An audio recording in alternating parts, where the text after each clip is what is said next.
Hello, everyone. First of all, I want to say a couple things. This is not like some kind of personal appeal to get someone to reach out to me to get me help. That's not what this is about. Second of all, what I'm going to talk about, I actually did it myself because I made a video a few minutes ago and I looked back at it and I sort of didn't like the way I came across with some of the stuff I was saying. So I'm going back and redoing it. And basically what I want to talk to people about is how we treat each other, okay? And what I mean by that is, well, on a deeper level, what we say to each other, I feel like there are a lot of damaged people out here. When I say damaged, I mean they're either been abused, maybe they're on drugs, they're drinking, something that's causing them to have some kind of inner turmoil, some emptiness, some anxiety, anger, whatever it is. But what they do is, instead of trying to deal with it, what they do is they pass it along. And that's what I want to talk about. I want to talk about how dangerous it is to verbally abuse someone. Now, when we talk about abuse, of course you have physical abuse and you have mental or emotional abuse. And physical abuse is horrible. And I want to say this: anyone who bullies or abuses someone physically, mentally, emotionally, when you're taking shots at them to knock them down, there's something really cruel and wrong and really evil within you. I don't know what it is.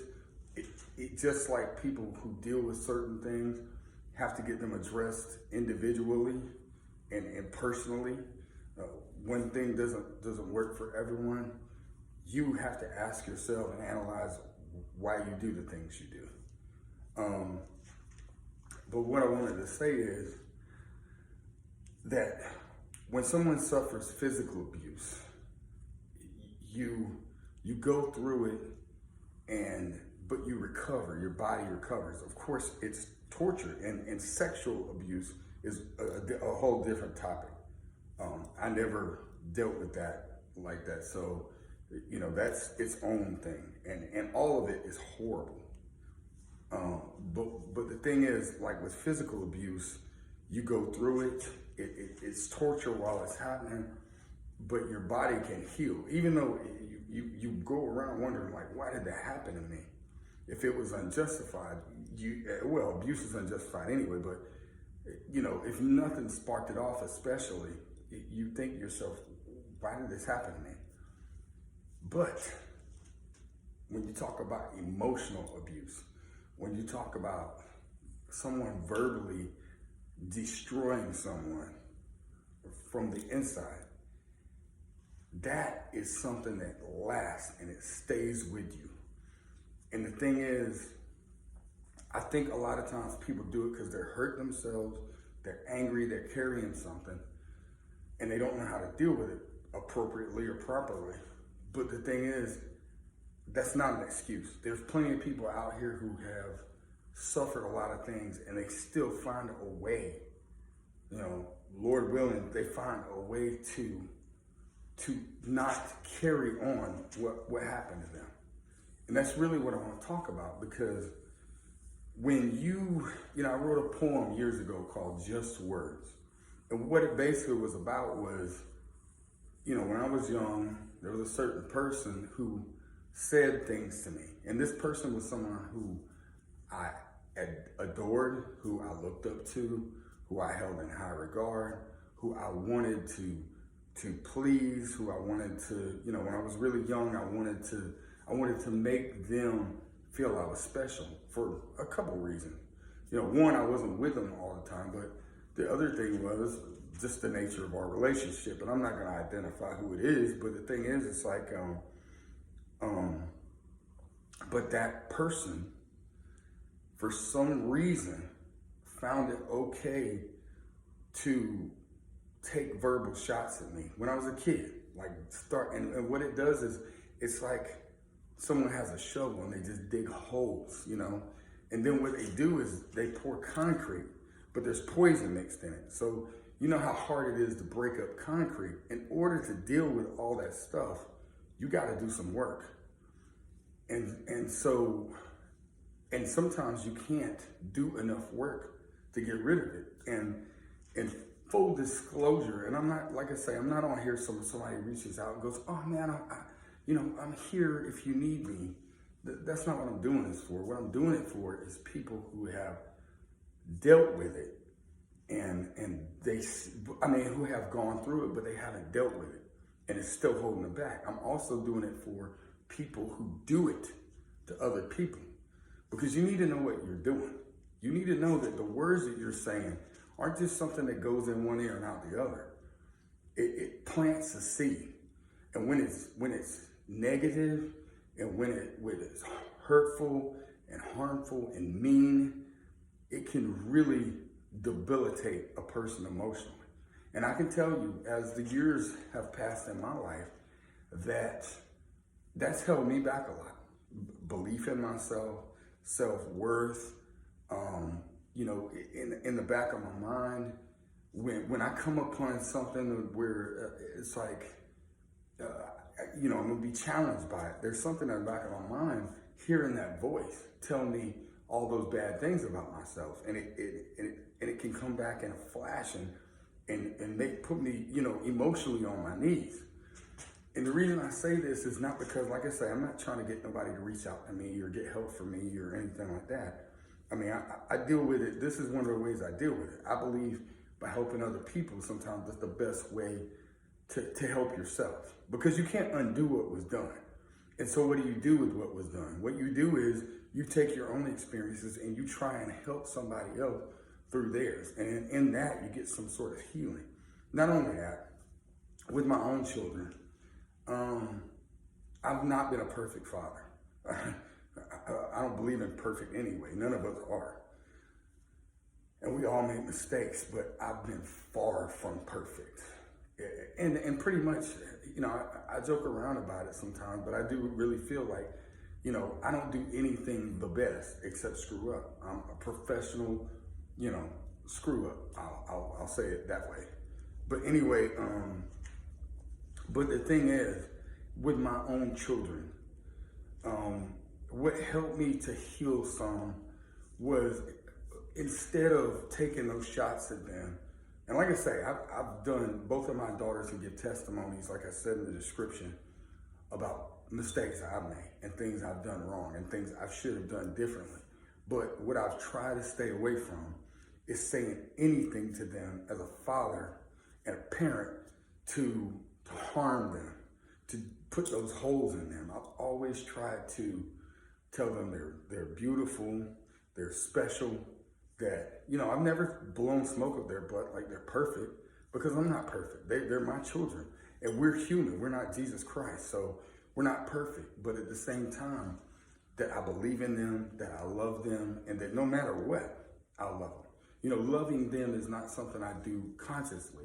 It's something I did automatically. When they were born, and it just automatically happened. And I've had moments where I've screwed up and it made it probably seem like I didn't love them enough. And I didn't treat them like I loved them enough.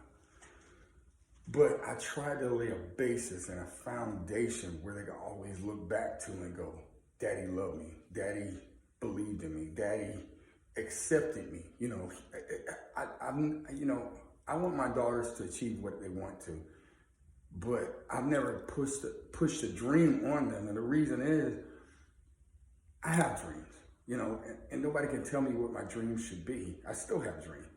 And I want them to go for what they want to. I don't want to manipulate them to try and turn them into what I want them to be, because you can't find happiness in that either. But the reason I'm doing this is because, when I was a kid, I really, really needed to hear good things, because at that point, I already had self-worth issues the situation and things like that. And I didn't get that. And I can tell you for a lot of my years when I was a young man, I denied it to myself because you want to be tough, you want to be strong, and you want to be seen like, oh, I can handle it, I'm cool, I got it all figured out. But the truth is I was walking around angry, I was walking around mad, and I was walking around feeling like nothing I did was going to be able to fix this thing. And until you start talking about it, there's no way, until you really address it. And I'm just going to say this, and I typed it into the description or the status or whatever, is I'm not against medication, but the way that we run to treat these things is with medication. And you can be fully medicated and still be frustrated and still be sad and still be depressed and still be even suicidal.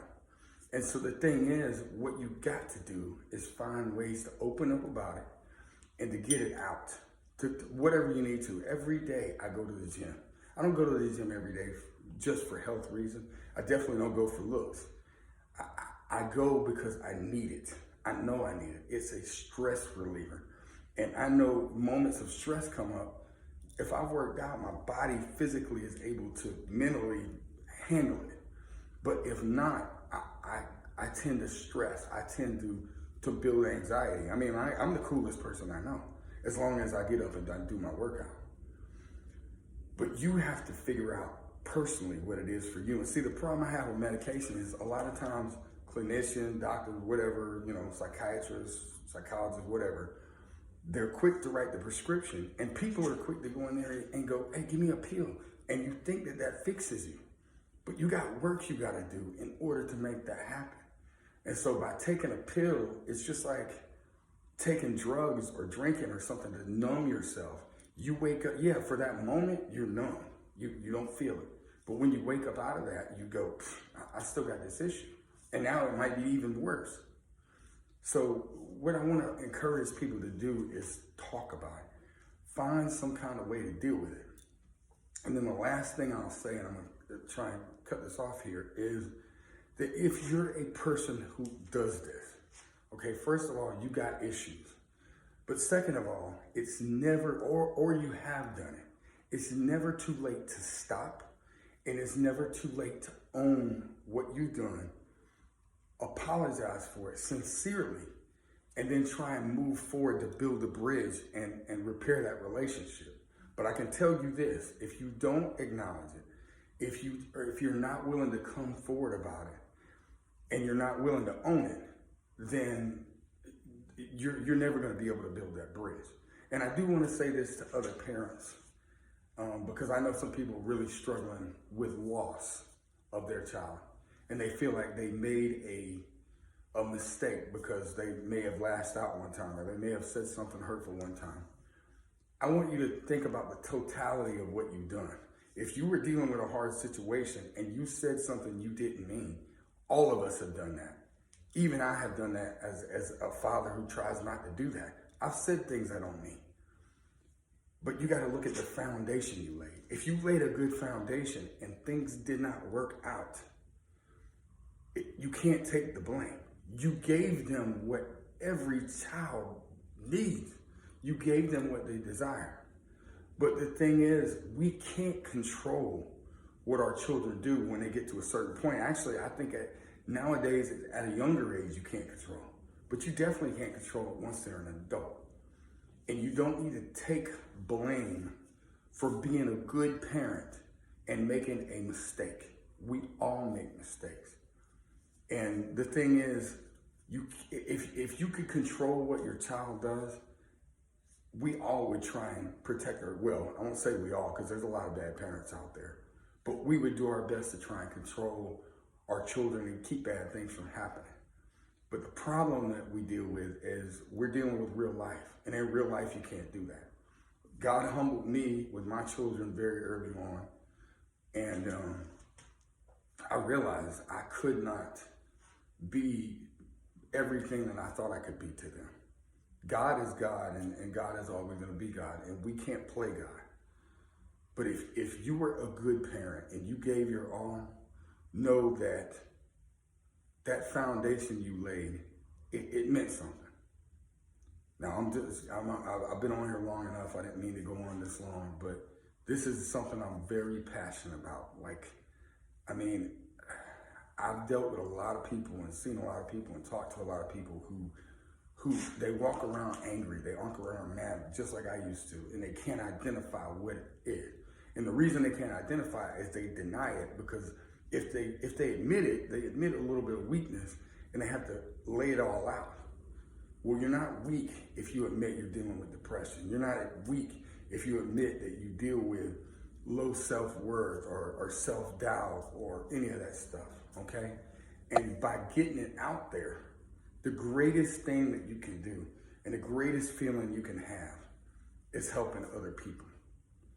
And so I just want to encourage you, if you're struggling with any of this stuff, or if you're doing any of this stuff, do what you need to get help. Have a good day.